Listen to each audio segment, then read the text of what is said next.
Hello, welcome back to another episode of the Chronicles of Sovik.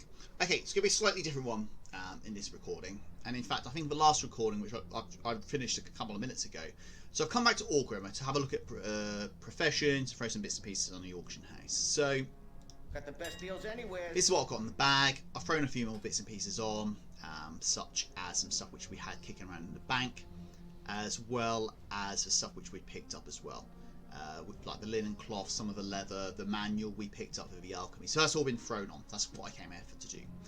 However, the reason for this recording and what we're going to look to, this is why I'm going to label it like choosing our professions or maybe refreshing the professions, is if we're going to move away from tailoring and skinning. Skinning was going to go anyway to mining, so we're definitely going to get mining instead of skinning. So it's now tailoring, probably enchanting or jewel crafting. Now, as I mentioned in a previous recording, jewel crafting would be fantastic because we could be self-sufficient, we could mine, prospect the ore, make the gems, and throw them on the auction house. Enchanting would be great because enchants sell very, very well. The negatives with enchants is you need to mine the auction house. If you're not there constantly undercutting, relisting things, you're never going to sell anything because yours are going to be way down, down the list. So that's got its disadvantage as well. And also, if we're going to bin off tailoring, tailoring is a fantastic profession to make stuff which you can then disenchant. So, this is how I'm going to make the decision about what we're going to look to do. So, let's look at the first one, jewel crafting.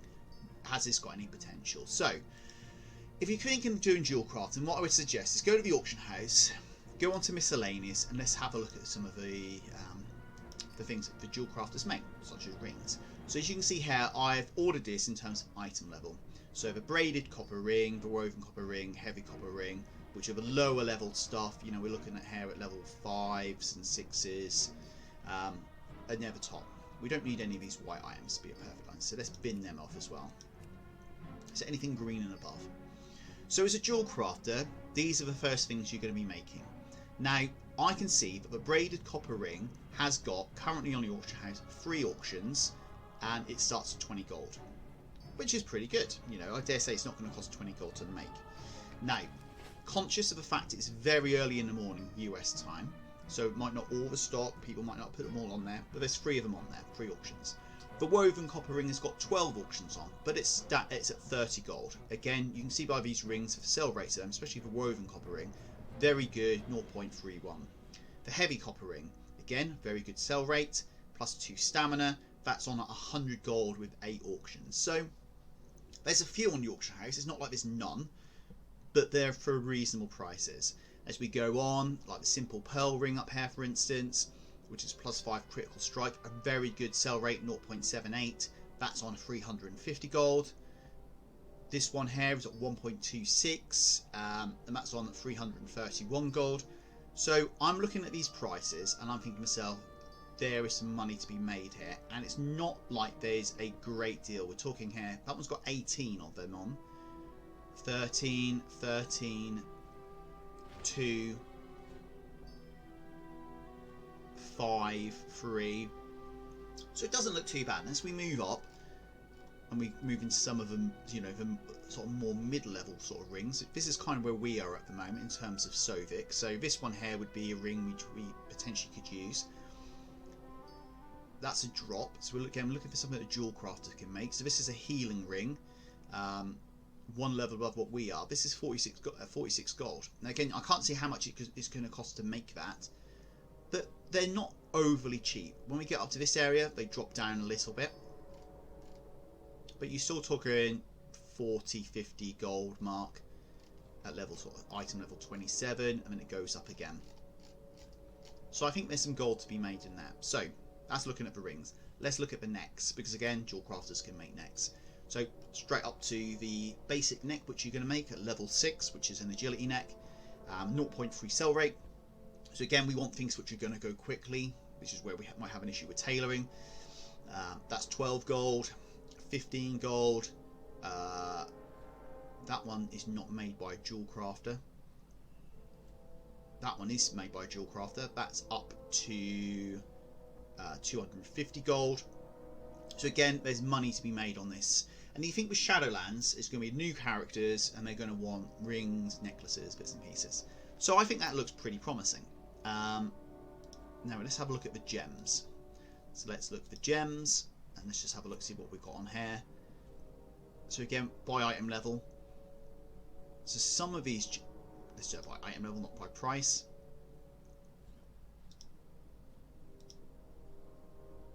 So ignore those top two. These ones here, you need to be item level 25 of item level, and they're not too badly priced again. You know, when you get up to 27, they sort of drop down a little bit. But I still think there's money to be made. Let's have a look at one like Bold, Bloodstone. There's only 3 auctions. Now, I've definitely sold some of these on a different account, the Bold Bloodstones. A 30 gold, reasonable sell rate as well. +1 critical strike. That's got 4 auctions there. Brilliant Bloodstone has got +1 intellect. 6 auctions at 78 gold. Decent sell rate. I think this is a potential. Okay, so that's the jewel crafting. So enchanting. What am I going to look to do for enchanting? So one of the things I know sell very, very well are glorious stats. That's an enchant that you put on your chests. So if I have a look at glorious stats, there's 126 on the auction house at 119 gold. Now I know this doesn't cost a great deal of money to make, but there's 19 auctions on here. It's got very good sell rate. Now I'm not going to knock that. But with 19 people or 19 auctions on there, there's quite a lot of competition. Another one which I always look at are the gift of enchants. So you've got rings, necks, cloaks, and you've got the gift of mastery, critical strike, so on and so forth. So again, the prices for these aren't too bad. They're a little bit less than what they are on my other server. In terms of competition, 6, 8, 6, 9, 7, 9.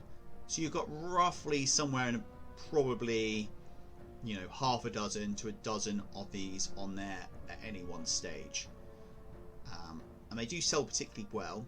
But it's just the competition, you know. Am I going to be struggling to stay on top of this and get sales? The breath ofs, which is like rings, cloaks and necks again. Again, the prices don't look too bad, and the competition is fairly similar on to what it is on the rings. So again, we're looking at 6s, 7s, there was 2 on one of them, 5, 4.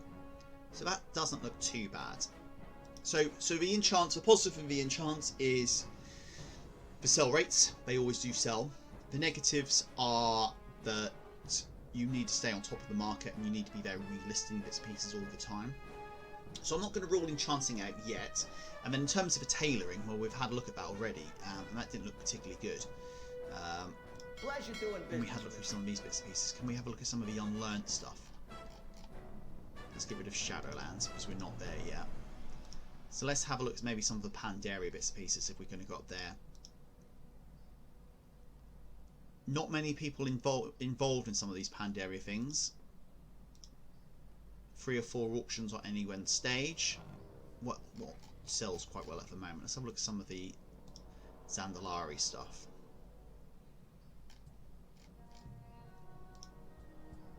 So young cat, there's a lot of competition up here. The young cannies, that's 15s, 17s.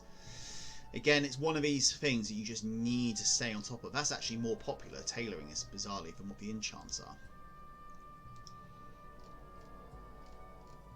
Okay, so I think let's have a quick look at the bags as well.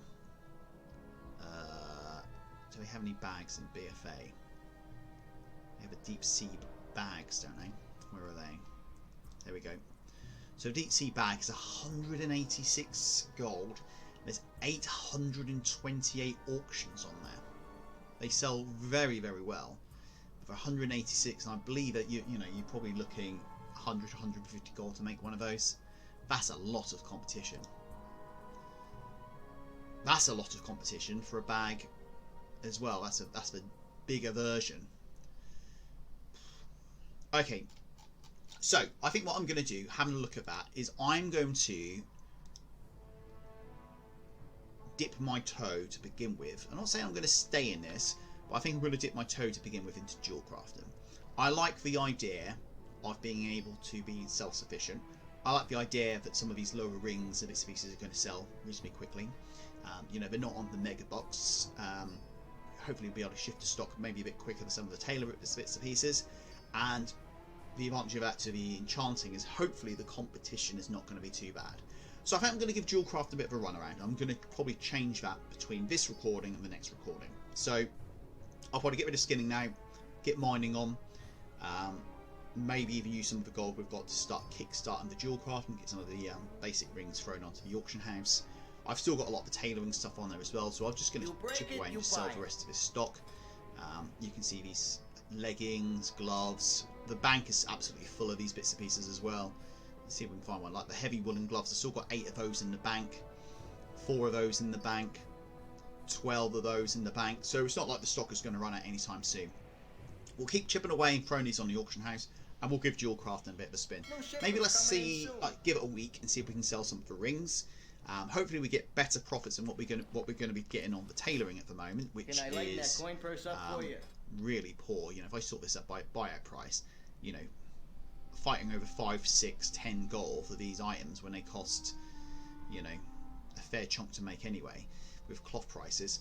So I'm going to swap them over, give it a go. If after a week we're not selling any of the rings, any of the necks, I'm not really getting any of the progress, I know that the Southern Barrington itself, it has got some ore, but it's not flush with ore.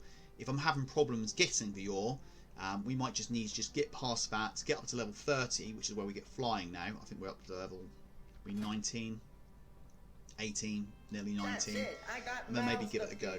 But I do like the idea of being self-sufficient, not having to babysit the auction house 24/7 as you would do with the enchants, throw them on there and then seeing how we get on. We know some of the gems are pretty good. We know for the low level necks and the rings are going to sell. So I think we're going to give it a go. So a very short recording this time. What I'm going to do is go and switch over my professions. I'll show you what we're actually going to lose, which isn't really much. Skinning is not even halfway through. So again, that's not really too much of a hassle. And the tailoring, in terms of the skills, that's the cataclysm, which is we're at 260. So yeah, we did get most of the way through this. We didn't learn any expensive patterns. We certainly haven't gone and spent a couple of grand on any of the rare patterns or above that, so it's no real great loss. And again, we're at that stage of the character progression. If it isn't kind of working, we can always switch it back again. So that's going to be it for this recording. It's a very short and sweet recording, but I thought I'd explain the rationale. And if you're having problems with your professions, kind of what to look at in the auction house. Look at the things that people are going to buy, see how much competition there is, see how much it's going for. If you're happy with those prices, level of competition, crack on and do it. If you're prepared to either have a bank tune or, you know, spend a lot of time at the auction house, maybe, you know, enchanting or the inscription might be something you know might be interested in, because you are going to get quick sales. But poor Sovik here, you know, he's got the Southern Barons to get involved in. You know, he's going to be out fighting those lions and bits and pieces, taking on the alliance very, very shortly. We haven't got no time to sit around the auction house making sure that the enchants are top of the pile, you know, and we haven't got a Brutusaur either, you know, which is a shame, but it is what it is. So dual crafting, mining for the next recording. Anyway, thanks for watching, hope you enjoy it, and until then, catch you next time.